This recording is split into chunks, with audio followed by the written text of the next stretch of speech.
থেকে। সবশেষে আমি একটু সাজুগুজু করে এখানে ফটোশুট করে নিলাম। একটু মেকআপটা যেখানে আমার ফ্যাসিনেশন, সেখানে একটু সাজুগুজু না করলে কি হয়। এই সাজ এবং আমার এই কাজ দুইটা নিয়েই কিন্তু আমার পেছনে মানুষ অনেক কথাই বলে, বাট আই ডোন্ট কেয়ার। মানুষের কাজ মানুষ করে, আর আমার কাজ আমি করি। মানুষের কাজই হচ্ছে আপনার পেছনে আপনার সমালোচনা করবে, বদনাম করবে, সামনে এসে একেবারে তাদের কলিজাটা আপনাকে ভুনা করে খাইয়ে দিবে। যারা আমার পেছনে আমার বদনাম করে, আমার সমালোচনা করে, তাদেরকে সবসময় আমি আমার পেছনেই রাখি, সামনে আর আসতে দেই না। আর আলহামদুলিল্লাহ আমি আমার কাজ নিয়ে অনেক ভালো আছি। যাই হোক, মানুষের কথা বাদই দিয়ে আজকে চলে যাচ্ছি আমরা হালি শহরের আর্টিলারিতে। একটা নতুন রেস্টুরেন্ট হয়েছে, সেখানে ঘুরতে। অনেক দিন থেকেই চিন্তা করছিলাম ওখানে ঘুরতে যাবো কিন্তু সময় করে উঠতে পারছিলাম না। আজকে ফাইনালি আমরা চলে যাচ্ছি। আর এখানের রাস্তার ভিউটা এত বেশি সুন্দর ছিল, না দেখলে তো বিশ্বাসই করা যায় না। হালি শহরের মধ্যেও যে এত মনোরম পরিবেশের একটা রেস্টুরেন্ট করা হয়েছে, সেটা কেউ না দেখলে বুঝতে পারবেন না। হালি শহর গোডাউন বাজার বঙ্গবন্ধু ব্যাটালিয়নের পেছনেই হচ্ছে এই রেস্টুরেন্টটা আছে। আরো সহজে যদি বলি তাহলে মেইন রোড থেকে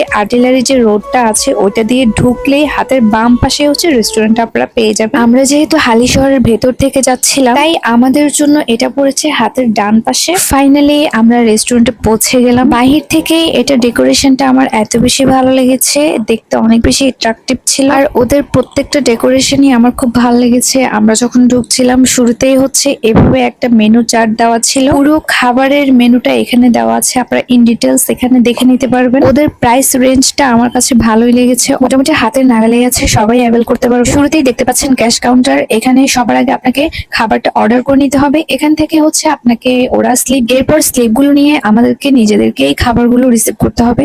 ওদের এই জিনিসটা আমার কাছে ভালোই লেগেছে। খারাপ একটা ডিসিপ্লিনের মাধ্যমে হচ্ছে ওরা খাবারটা সার্ভ করে। একটু খেয়াল করলে দেখবেন মেনুর উপরে ডান পাশেই কিন্তু লেখা ছিল সেলফ সার্ভিস। এখানে খাবারটা নিজেকেই রিসিভ করতে হয়। যাই হোক, আমরা এখানে খাবার সিলেক্ট করছিলাম। যাই খাবেন, যতগুলো আইটেমই খাবেন, সবগুলো এখানে কাউন্টারে হচ্ছে বুকিং করতে হবে। এইদিকে আমরা খাবার সিলেক্ট করছিলাম, আর ওইদিকে আমার মেয়ে চলে গেল আইসক্রিমের কাছে। এখানে আইসক্রিমের মধ্যে অনেকগুলো ফ্লেভার আছে। আইসক্রিমটা আমার মেয়ের অনেক বেশি পছন্দ, এটা না খেলে কি তার হয়। যাই হোক, আমাদের কিন্তু খাবার সিলেক্ট করা শেষ। এখন আমার হাজবেন্ড চলে যাবে কাউন্টারে, সে কাউন্টার থেকে খাবারগুলো রিসিভ করবে। এখানে 3-4টা কাউন্টার আছে, এন্ড প্রত্যেকটা কাউন্টারে কিন্তু ভিন্ন ভিন্ন খাবার সার্ভ করা হয়। এক একটা খাবার এক একটা কাউন্টার থেকে নিতে হবে। আমার হাজবেন্ড খাবার নিচ্ছিল, আর আমি আর আমার মেয়ে এদিক থেকে দাঁড়িয়ে দেখছিলাম আমরা কোন টেবিলটাতে বসবো। অবশেষে আমরা একটা টেবিল পেয়ে গেলাম, এন্ড ওখানে গিয়ে বসে গেলাম। আর এই যে আমাদের খাবার চলে আসছে। আর আমরা অর্ডার করেছিলাম চিকেন চাপ, পরোটা, শর্মা, ফ্রেঞ্চ ফ্রাই। আর এই যে এইখানে আমার মহারানী অনেক খুশি, কারণ তার প্রিয় শর্মা চলে এসেছে। সবগুলো খাবারই আমার অনেক বেশি ভালো লেগেছে। বিশেষ করে চাপটা এত বেশি টেস্ট ছিল, কোয়ান্টিটিও বেশ ভালোই ছিল। একটা চাপ অনায়াসে 2 থেকে 3 জন খেয়ে